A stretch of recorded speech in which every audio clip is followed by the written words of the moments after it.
भगवान शिव की करुणा से, उनकी उदारता से ये पवित्र श्रावण के महीने में भगवान देवाधिदेव महादेव की कृपा से आप और हमको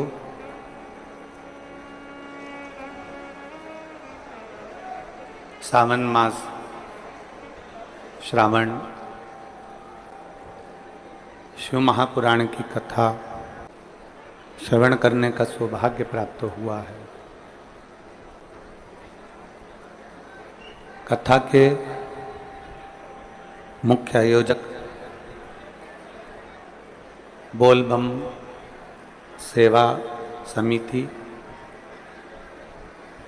बोलबम सेवा एवं कल्याण समिति प्रदेश अध्यक्ष दया सिंह जी भिलाई छत्तीसगढ़ से। एक बार यजमान परिवार के लिए जोरदार ताली बजाकर स्वागत वंदन अभिनंदन।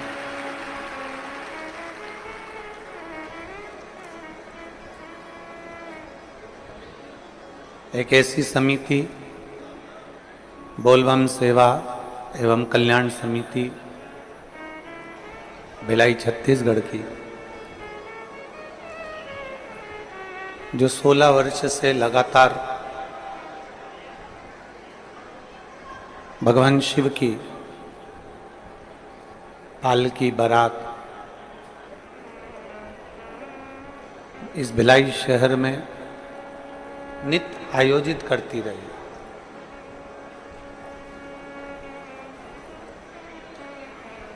और हम तो कहेंगे कि इतने बरसते पानी में, बरसात में, श्रावण की इस रिमझिम बौछार में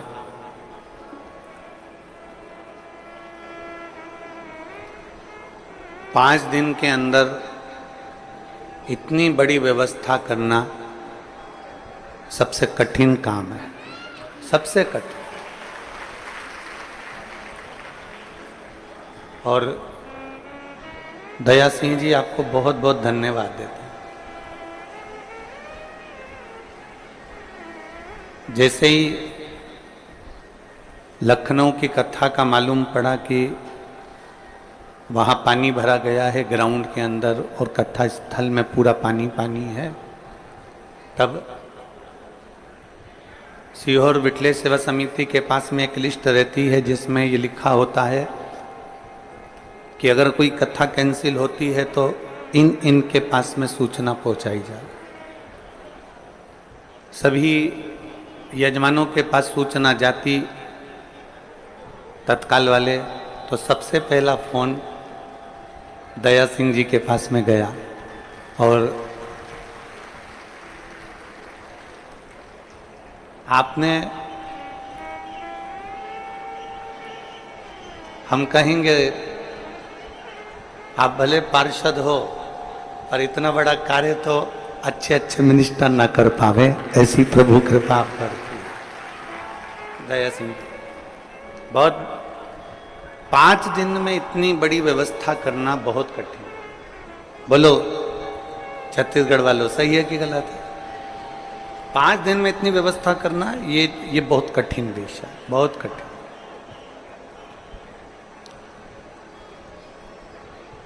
और वो भी इस पवित्र छत्तीसगढ़ की धरा पर।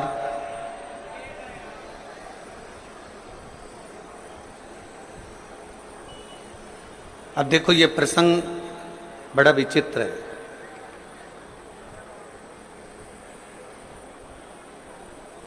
लखनऊ में एक कथा दी थी सावन के महीने में, और 2 कथा जो थी वो छत्तीसगढ़ में थी पूरे सावन के अंदर।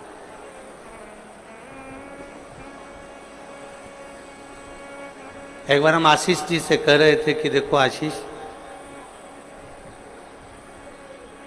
भोले बाबा की कृपा देखिए कि एक उत्तर प्रदेश में है, 2 छत्तीसगढ़ में है, पर हमारा मन रहता है कि कई संत साधु गुरुजन चतुर्मास करते हैं, 4 महीना एक जगह पर रहते हैं, कम से कम अपना भी फर्ज बनता है कि एक महीना में, सावन का महीना, तो कहीं से कम एक जगह पर पूरी कथा का आनंद लेना चाहिए।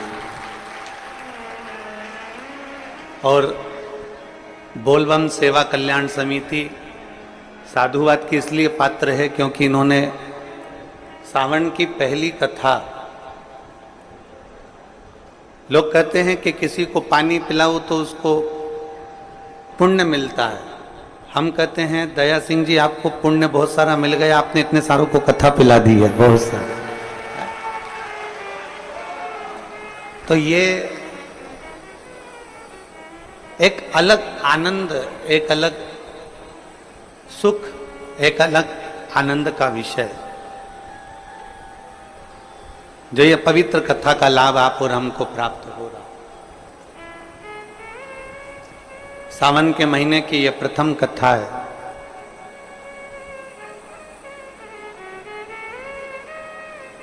छत्तीसगढ़िया महतारी जो संपूर्ण विश्व को उदर तृप्ति के लिए, धान की फसल के लिए प्रसिद्ध है, ऐसे धान के कटोरे इस्पात नगरी भिलाई,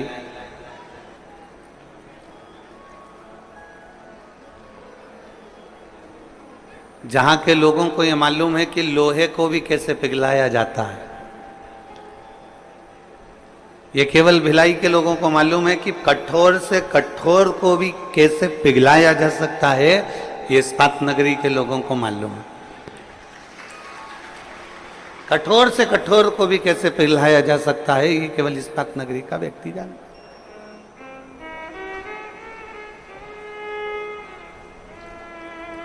एक भक्ति का लक्ष्य, एक शिव भक्ति के प्रति विश्वास की जागरूकता, भक्ति का लक्ष्य मनुष्य को अपने लक्ष्य तक पहुंचा देता है।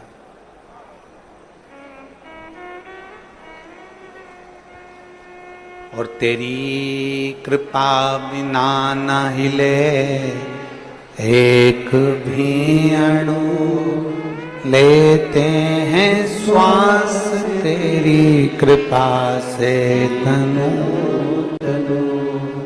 बखान क्या करूं मैं राखों के ढेर का, चपटी भभूत में खजाना कुबेर का।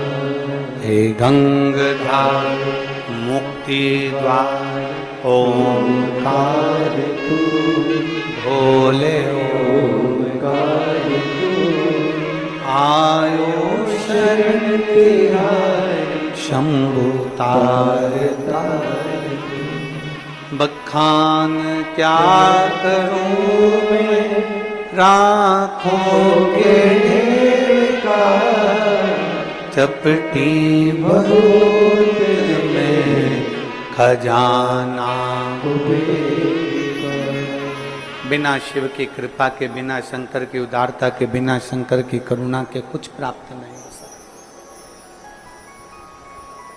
जो भी मिल रहा है, जो भी प्राप्त हो रहा है, जो भी हमें मिला है, ये शिव कृपा से ही है। इसलिए छत्तीसगढ़ वालों, कहीं सावन महीने में आपने भगवान देवादिदेव महादेव को पूर्व में बहुत लोटा भर भर के जल चढ़ाया होगा। इसलिए शिव जी ने कृपा कर कर आप सभी पर बड़ी करुणा करी है और पूरा सावन का महीना छत्तीसगढ़ वालों को प्राप्त हुआ है। बहुत बहुत साधु, बहुत बहुत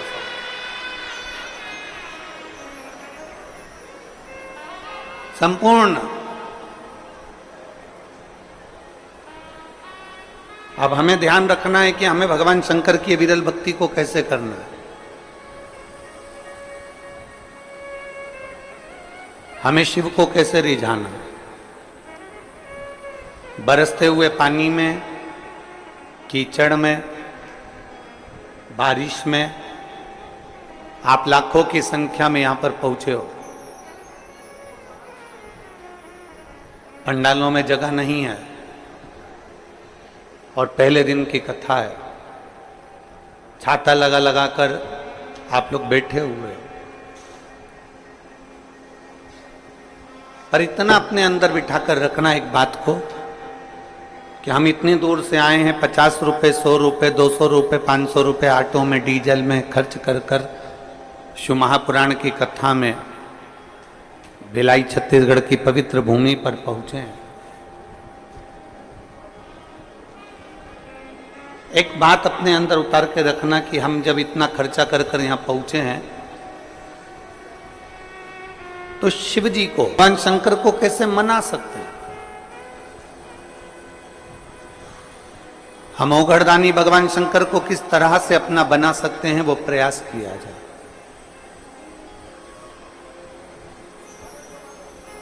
हम भगवान देवादिदेव महादेव को कैसे अपना बना सकते हैं, उसका प्रयास किया जाए। 7 दिन की शिव महापुराण की कथा में से एक क्षण की भी कथा यदि हमारी जिंदगी में उतर गई, एक क्षण की भी शिव महापुराण की कथा यदि हमारे जीवन में उतर गई, तो ये निश्चित है कि अगला सावन आएगा तब तक मेरा भोलेनाथ आपको भी इतना बल प्रदान कर देगा कि आप भी शिव महापुराण के कथा के यजमान बन सकते हैं।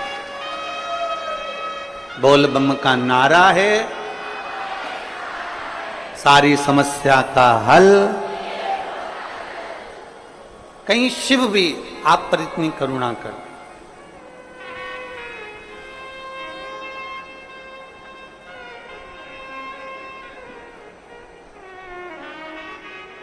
बहुत विश्वास लेकर कथा को सुनो, पूर्ण भरोसे के साथ शिव महापुराण की कथा सुनो,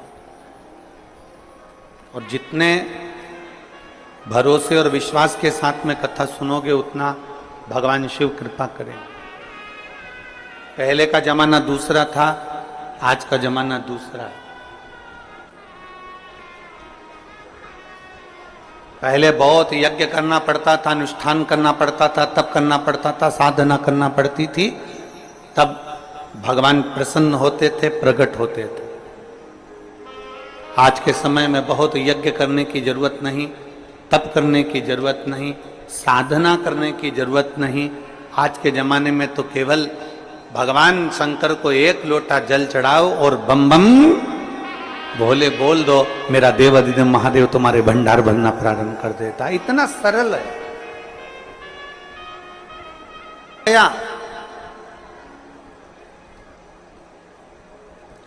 पहले का समय और आज के समय में बहुत अंतर है। पहले जितने काम होते थे वो ऑफिस में किताबों पर, कॉपियों पर, रजिस्टर में लिख कर होते थे।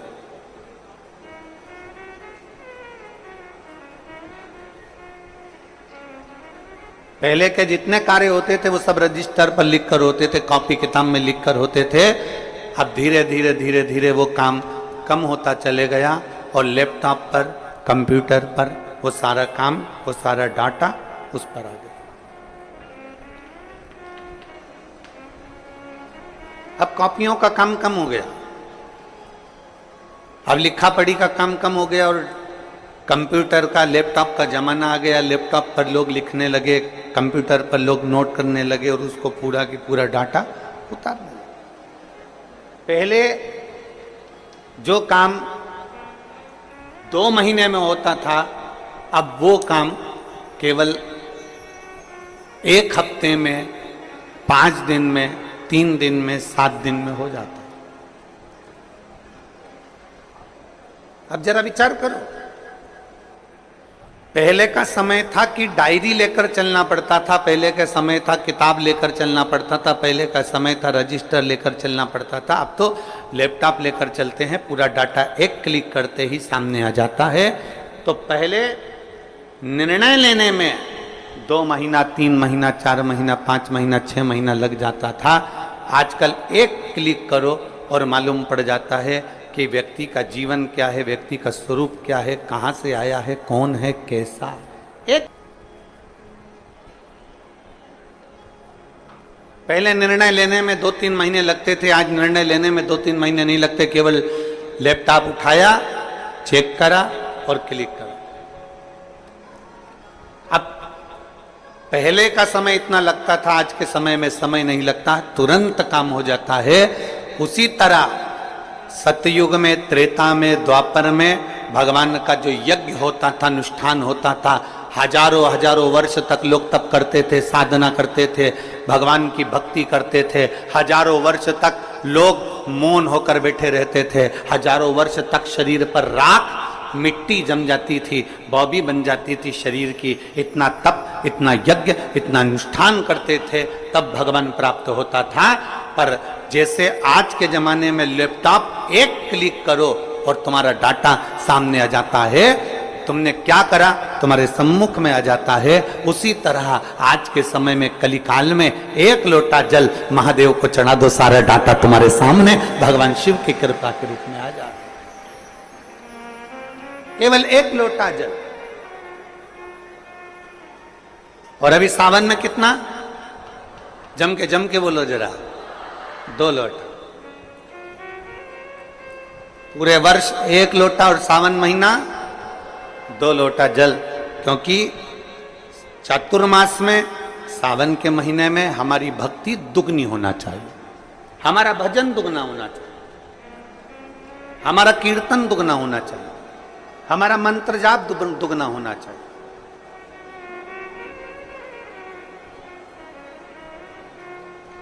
और मैंने तेरे ही भरोसे बाबा, तेरे ही भरोसे हवा बिच उड़ती जावांगी, बाबा डोर हत्तो छड़ना मिकट्टी जावांगी, भोले मैं तेरी पतंग, शंभो मैं तेरी पतंग, हवा बिच उड़ती जावागी, बाबा डोर हत्तो छड़ना मिकट्टी जावागी।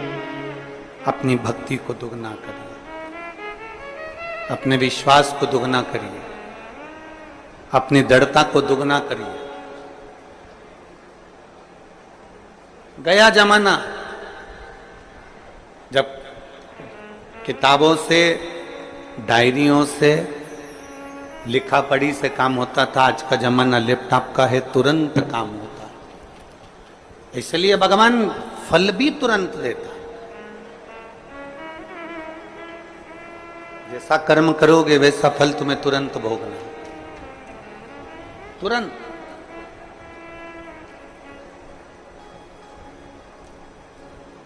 और बहुत विश्वास के साथ में ये सावन का महीना मिला है, बहुत विश्वास के साथ। छत्तीसगढ़िया जम के, जरा जम के, छत्तीसगढ़िया सबले बढ़िया।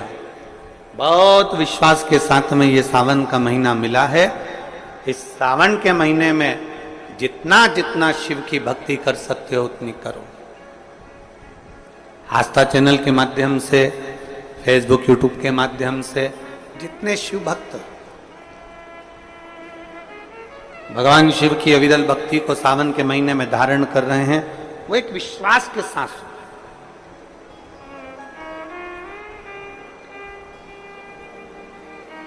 एक भरोसे के साथ। अभी हम जहाँ रुके हैं, न्यू कुर्सी पार, कुर्सी पार है कि कुर्सी पार है? हाँ, तो तुम समझ गए ना? हाँ ठीक है। हम जहाँ रुके हुए हैं न्यू कुर्सी, हाँ तुम समझ लेना, कुर्सी कुर्सी एक ही बात है, ठीक है। हम न्यू डैश डैश डैश पार रुके हैं। तो वहाँ जिस भवन में हम रुके हैं, अग्रसेन अग्रवाल समाज का, तो सुबह सुबह लगभग 5 साढ़े 5 बजे हम जब सुबह मॉर्निंग वॉक कर रहे थे, घूम रहे थे, तो वहां एक माताजी ने एक बहुत सुंदर प्रश्न किया। कथा की शुरुआत है, ध्यान से सुनना।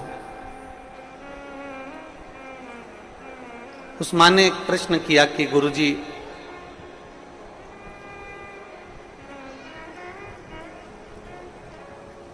हम एक संस्था से जुड़े हैं और वो संस्था कहती है कि भगवान शंकर की पूजन मत करो, मूर्ति पूजन मत करो, शिव जी को जल मत चढ़ाओ, शंकर जी को अभिषेक मत करो, मूर्ति पूजन बंद करो। क्यों मूर्ति की पूजन करो? हम उस माता जी के पूरे शब्द सुनते जा रहे थे और अपना वो हाल में घूमते जा रहे थे। गुरुजी, हम जिससे जुड़े हुए हैं वो बोलते हैं कि मूर्ति पूजन मत करो, और आप कहते हो कि शंकर जी को एक लोटा जल चढ़ाओ। हम जिनसे जुड़े हैं वो कहते हैं कि मूर्ति बाहर निकाल दो, घर से बाहर कर दो मूर्ति को, मूर्ति एक भी घर में नहीं होना चाहिए, और जितना बन सके उतना ध्यान लगाकर बैठे रहो भगवान का, भगवान तुमको मिलेंगे। मूर्ति बात।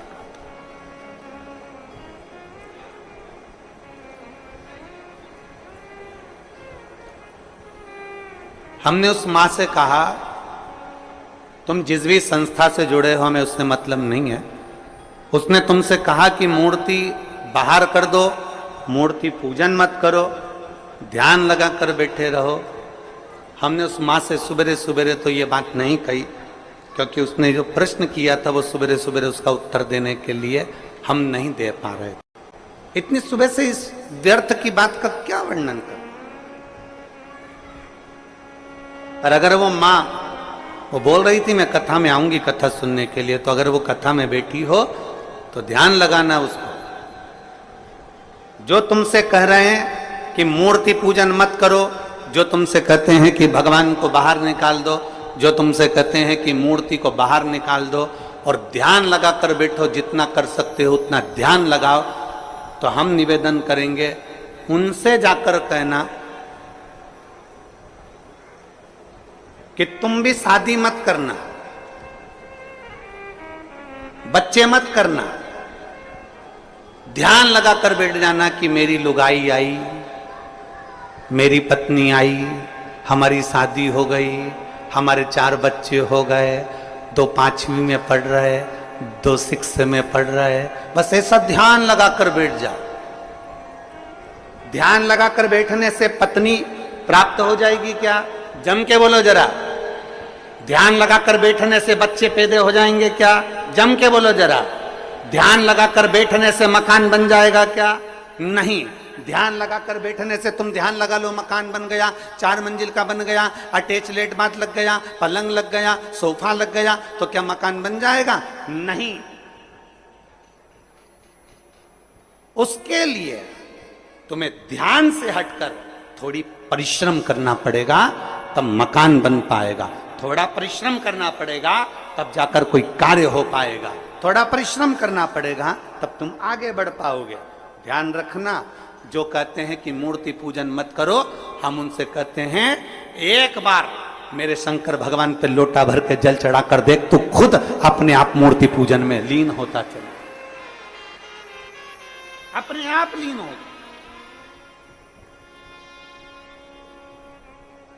कोई लेट बनता है, कोई जल्दी बनता है। शिव को जल चढ़ाने वाला एक दिन सेठ जरूर बनता है। सेठ जरूर बनेगा, थोड़ा समय लग सकता है, थोड़ा समय लगेगा।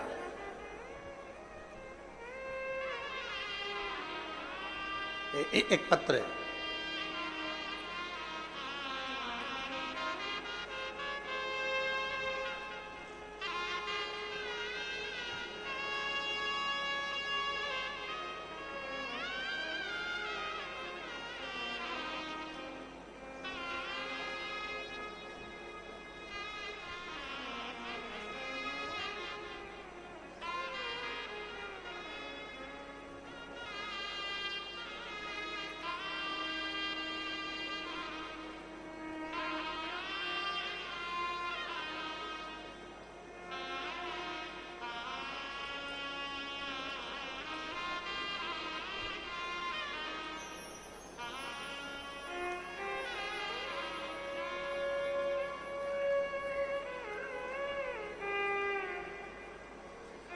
मेरा नाम मनीराम देवांगना।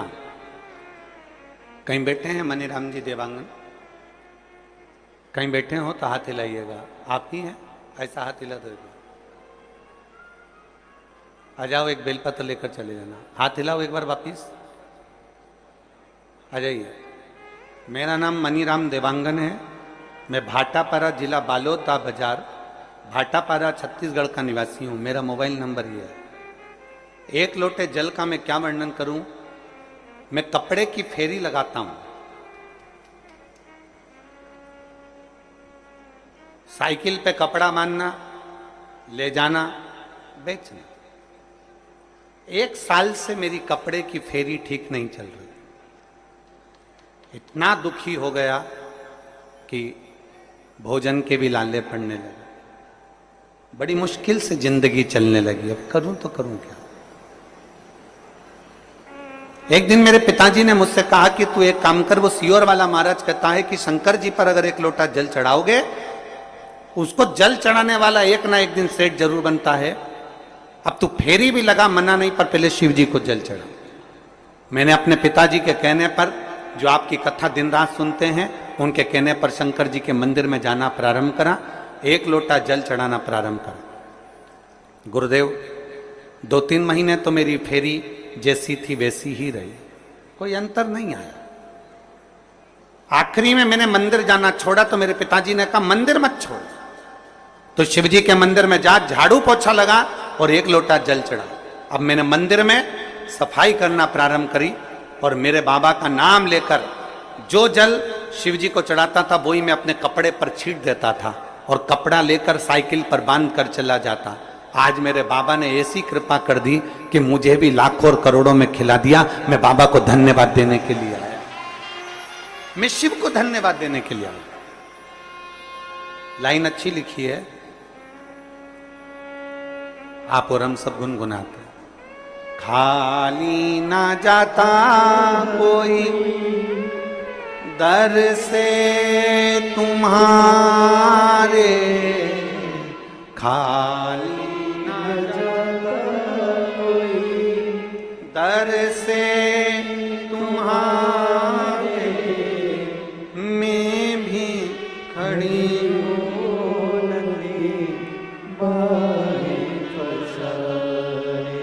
अपने हृदय से लगा लो,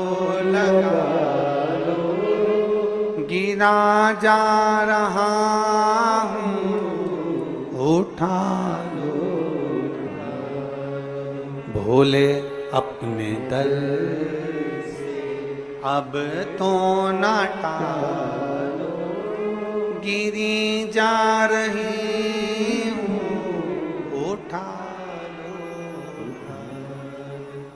कोई लेट बनता है, कोई जल्दी बनता है, पर शिव को जल चढ़ाने वाला एक दिन सेठ। थोड़ा समय लग सकता है, थोड़ा समय लगेगा, थोड़ा समय लग सकता है, पर यदि तुम्हारा विश्वास पक्का है, यदि तुम्हारा भरोसा पक्का है, यदि तुम्हारी दृढ़ता पक्की है, आपका भरोसा यदि पक्का है, विश्वास यदि पक्का है, हम तो कहेंगे कबाड़ा बेचने वाला हो, फल का ठेला लगाने वाला हो, पान की दुकान लगाने वाला हो, चाहे छोटे से छोटा काम करने वाला व्यक्ति भी हो, और अगर वो शंकर जी के मंदिर में जाकर 1 लोटा जल चढ़ा रहा है, सफाई कर रहा है, तो ये विश्वास मानना 2 महीना, 3 महीना, 4 महीना, 6 महीना, 1 साल इंतजार जरूर करना। मेरा बाबा तुम्हारा वो जल चढ़ाने वाला हाथ एक दिन पकड़ लेगा और तुमको खींच कर आगे बढ़ा ही देगा, ये निश्चित है। थोड़ा समय लग सकता है,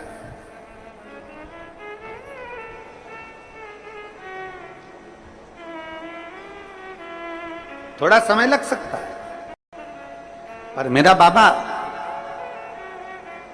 जिस दिन हाथ पकड़ेगा और खींचेगा उस दिन सुख का अनुभव होगा। थोड़ा समय लग सकता है।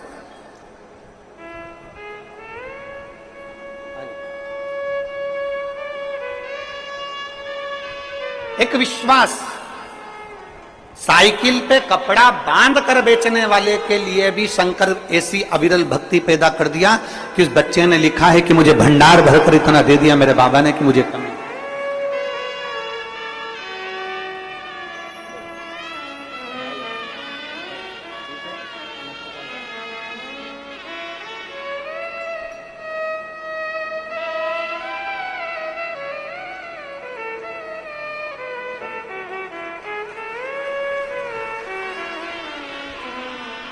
और लुटा दिया भंडार कर दिया माला।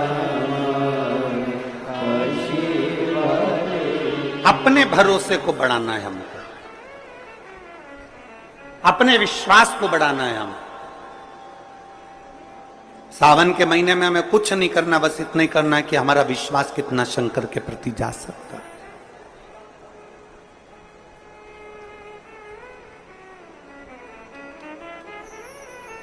बहुत सारे मिलेंगे आपको जो शंकर जी से आपको दूर करते जाएंगे, बहुत मिलेंगे। पर मेरा निवेदन, आपके घर के पास, आपके नगर में, आपके खेड़े में, आपके मोहल्ले में, आपके क्षेत्र में जहां शिव का मंदिर है वहां रोज जाओ, एक लोटा जल लेकर शिव के पास जाओ।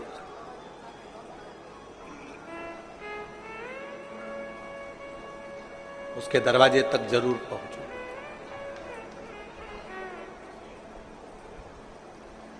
24,000 श्लोक का यह अपार समुद्र है शिव महापुराण की कथा। 12 संहिताओं में इसको बांट दिया गया है और 24,000 श्लोक की इस अपार समुद्र में से आप और हम बैठकर केवल 1-2 मोती निकाल पाएंगे, और उस मोती को भी अगर हमने अपने पास में रख लिया तो समझ लो कि हमारी जिंदगी सार्थक हो। ज्यादा हम नहीं निकाल पाए। शिव महापुराण में से मात्र 1-2 मोती, 7 दिन की कथा में से हमको वो अनमोल मोती निकालना है। वो मोती हमारी जिंदगी की सार्थकता को उत्पन्न करे। और जिसने 2 मोती निकाल लिए उसका जीवन सार्थक।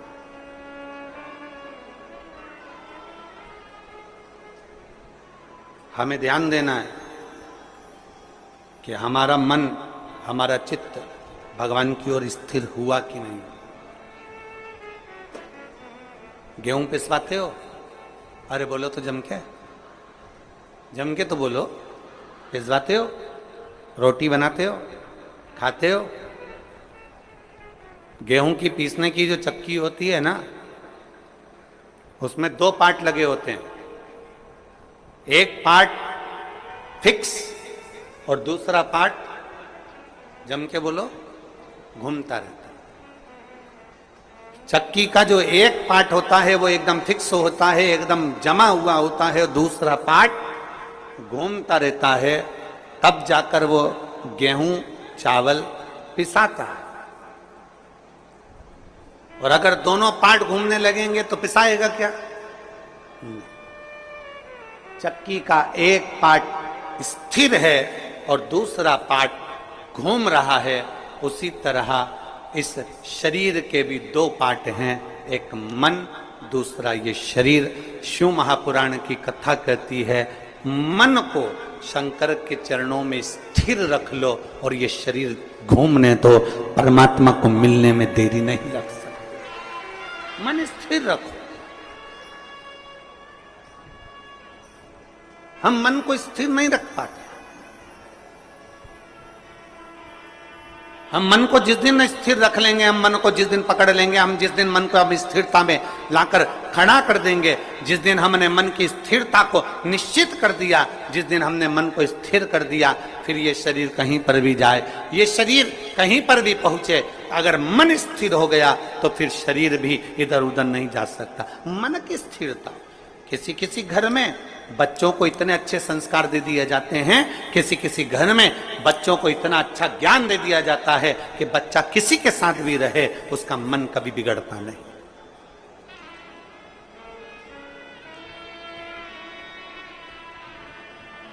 वो बच्चा कभी नहीं बिगड़ता।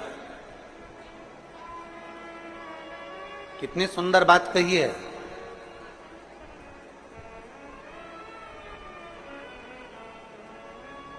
केकई मंथरा अयोध्या में रहने के बाद भी नहीं सुधरे, और वो विभीषण रावण की लंका में रहने के बाद भी बिगड़ा नहीं है, नहीं बिगड़ा।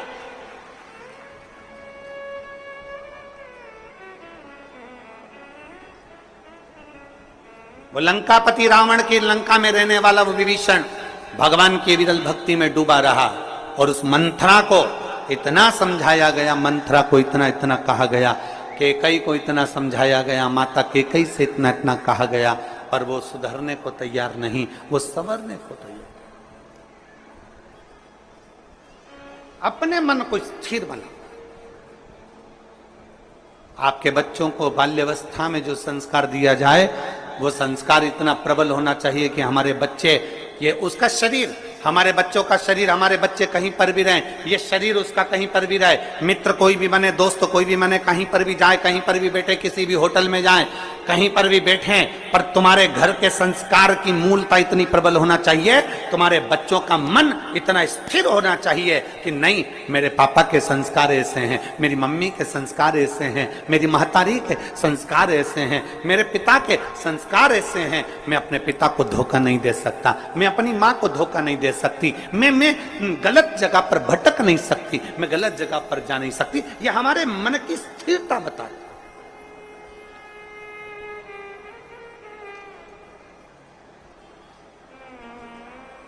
आज का जो माहौल चल रहा है ना,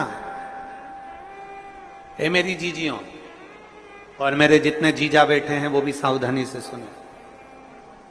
आज का जो माहौल चल रहा है, मोबाइल का नेटवर्क मालूम पड़ जाता है कि कहां है, मोबाइल का नेटवर्क मालूम पड़ जाता है कि कहां है, पर घर के बच्चों का नेटवर्क मालूम नहीं पड़ पाता कि वो कहां है।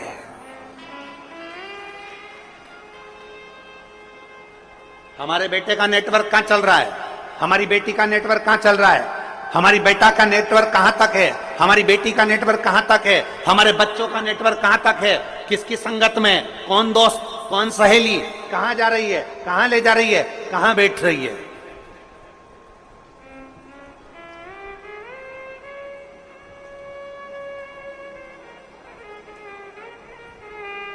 नेटवर्क कहां है। गुरु नानक देव जी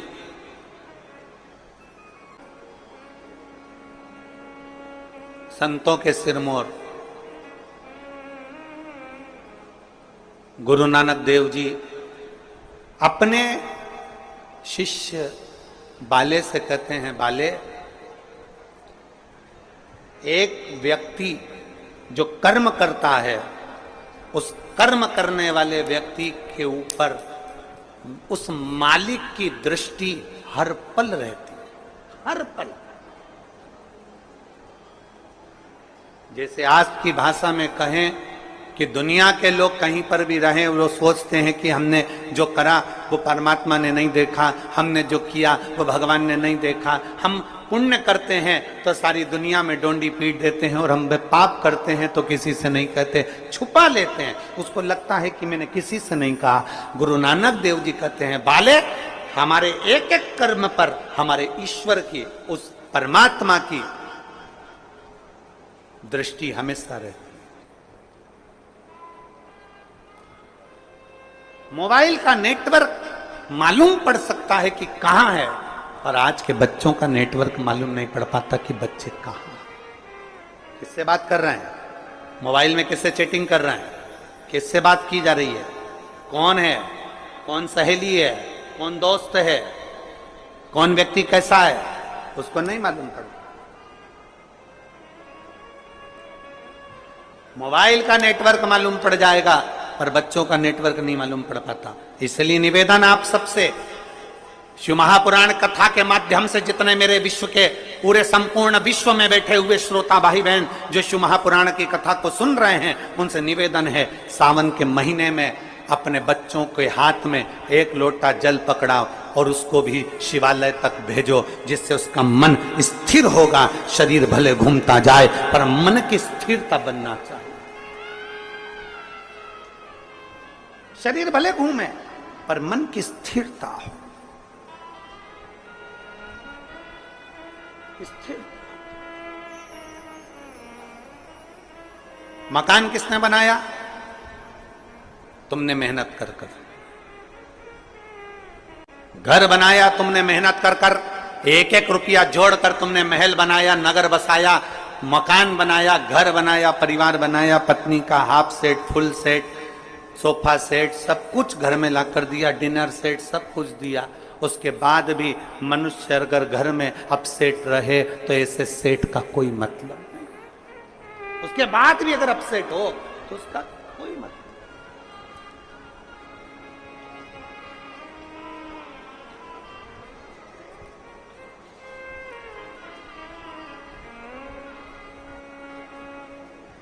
शादी में अभी हम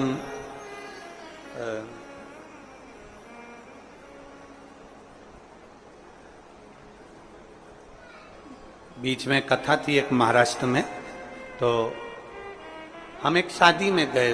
वो नहीं माने कि वो बेटी ने जिद कर ली कि नहीं, गुरुजी नहीं आएंगे तो मैं वरमाला नहीं डालूं, फेरे नहीं करूं। फिर हमको जाना पड़ा।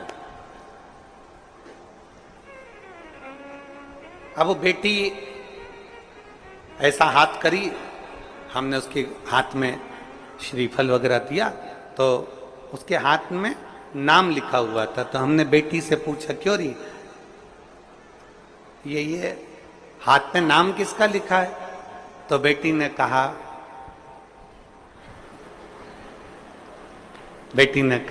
इनका। मैंने पूछा, बेटा ये नाम किसका लिखा है? तो के मेरे पति का। अच्छा। तो हमने कहा कि ये तुमने हाथ पे नाम क्यों लिखवाया? तो वो बोली कि मैंने जब मेहंदी मंडवा रही थी तो मेरी जो चाची जी हैं वो बोली कि हाथ में अगर पति का नाम रहता है तो पति मुट्ठी में रहता है।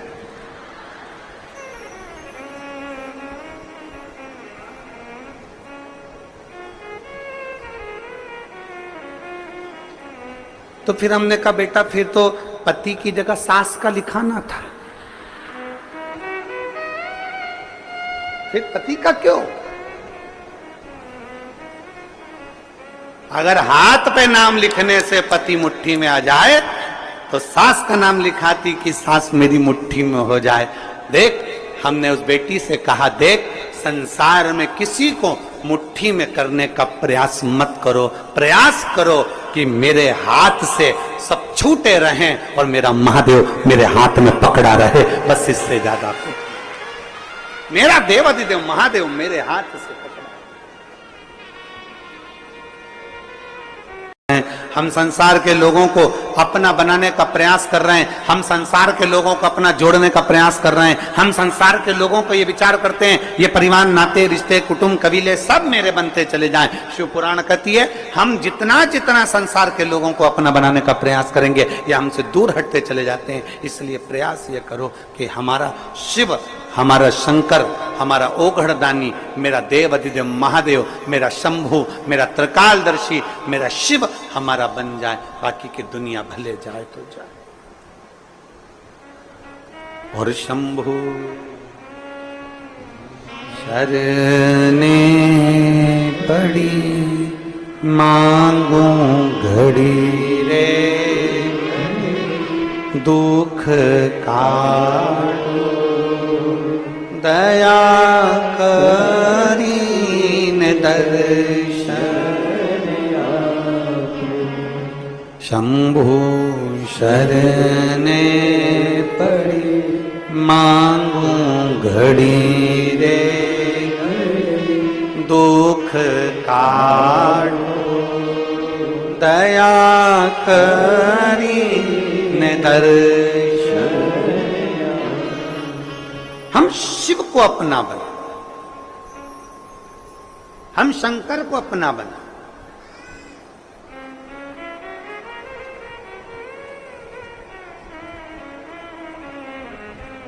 हाथ पर नहीं, दिल पर हमारे शिव का नाम अंकित कर ले। श्री शिवाय नमस्तुभ्यम जब हमने अंकित कर लिया तो हमारे हर पल, हर घड़ी, हर क्षण, हर श्वास में शिव रमेगा।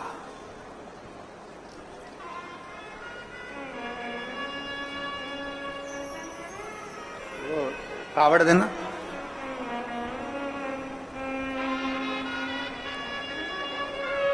कावड़ देखिए आप लोगों ने, ये कावड़, इसमें दो तो पानी के कलश रहते हैं, दो पानी के लोटे रहते हैं, भक्ति की डोरी बंधी होती है, और एक बांबू, एक बांस लगा रहता है। इसमें मूलतः डंडे का प्रयोग में बांस का प्रयोग किया जाता है। इसमें मूलतः इस कावड़ में डंडे के प्रयोग की जगह बांस का, बांबू का। इधर छत्तीसगढ़ में क्या बोलते हैं? बांस बोलते हो, बांबू बोलते हो? बांस। महाराष्ट्र में बांबू बोलते हैं इसको, बांबू। मूलतः प्रयोग होता। अब जब हम इस कावड़ में अगर देखें तो सबसे मुख्य अगर कुछ होता है कावड़ ले जाने में तो वो बांबू होता है, बांस होता है। और बांबू का जो पेड़ होता है, बांस जो होता है, उसमें थोड़ी दूर तक अच्छा रहता है, फिर गठान आ जाती है, फिर थोड़ी दूर तक अच्छा रहता है, फिर गांठ आती है, फिर थोड़ी दूर तक अच्छा रहता है, फिर गांठ आती है। बोलो देखा कि नहीं देखा आप लोगों ने? बांबू में जगह जगह पर गांठ आती रहती है और बांबू अंदर से पोला रहता है। कोई कोई बांबू, कोई कोई बांस ठोस भी होता है, पर कितना भी ठोस हो बांस, उसके अंदर थोड़ा ना थोड़ा पोलापन रहता ही रहता।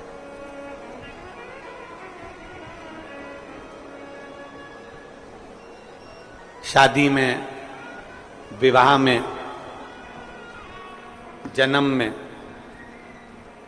मरण में, मृत्यु के समय पर भी बांबू का, बांस का प्रयोग किया जाता है आखिरी तक।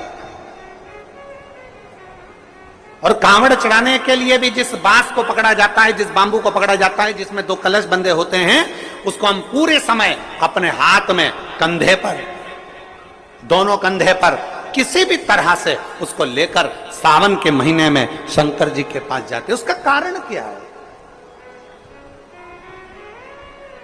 क्यों, किस लिए? और बोलते बोलते जा रहे हैं, बोल बम बोल बम बोल बम बोल बम बोल बम बोल बम बोल, बोलते बोलते।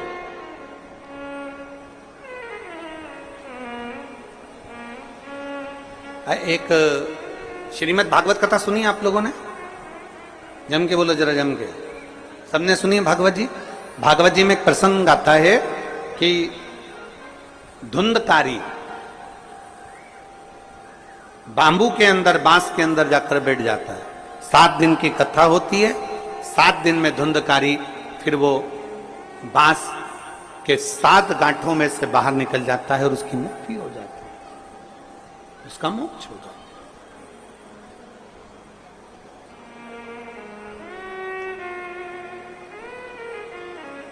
एक बांस कंधे पर लिया, 2 लोटे, 2 कलश उसमें बंधे, और उसको हमने पकड़कर बोल बम बोल बम बोल बम बोल बम बोलते बोलते बोलते बोलते।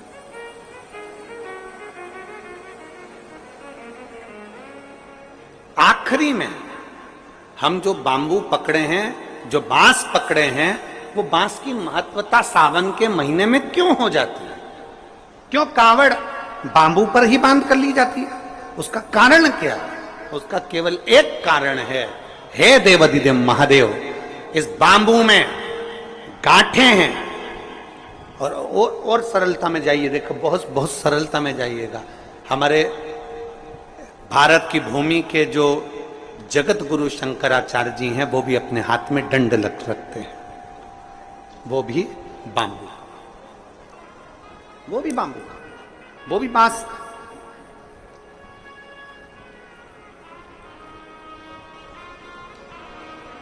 वो भी बांस का। कंधे पर कावड़ ली और कावड़ लेकर जब हम चले, हम पकड़कर बोल बम बोलते बोलते जा रहे हैं, उस कावड़ के डंडे को पकड़े हैं और आखिरी में शिव जी के मंदिर में जाकर भगवान शंकर को जल अर्पित करते हैं। और जल अर्पित कर कर हम जब वापिस अपने भवन की ओर आते हैं तो देव अधिदेव महादेव के उस भाव में भगवान शंकर की भक्ति कहती है, शिव महापुराण की कथा कहती है। वो बांबू जिसमें बहुत सारी गांठें हैं और वो गांठें स्वयं शिव शंकर की कथा कहती है। जिस समय पर हम दोनों हाथ में कावड़ के लोटों को लेकर जल लेकर भगवान शिव को समर्पित करते हैं, दो हाथ हमारे जल से भरे होते हैं और बांबू नीचे रह जाता है। उसी समय पर शिव कथा कहती है कि जैसे बांस की गांठें बहुत होती हैं और वो गांठ टूटती नहीं है, पर महादेव के चरणों में जैसे 2 लोटा जल पहुंचता है, हमारे जीवन की सारी गांठें टूटती चली जाती अपने आप। कई लोग छत्तीसगढ़ से मालूम नहीं जाते कि नहीं जाते, हमें नहीं मालूम, पर देवघर बाबा धाम छत्तीसगढ़ से जाते हैं लोग बाग? हाथ उठाओ जरा, जाते हैं? अरे बहुत बढ़िया, रखो रखो, बहुत बढ़िया। देवघर जाते हैं, सुल्तानगंज से जल भरकर देवघर तक पैदल 150 किलोमीटर तक बाबा का नाम लेते लेते लेते लेते भगवान का भजन करते करते चले जाते। उसके दरवाजे तक पहुंच गए, जल महादेव पर चढ़ा कि नहीं चढ़ा वो मतलब नहीं है, वो मूलता नहीं है, पर आप भगवान के दरवाजे तक जब पहुंचते हो,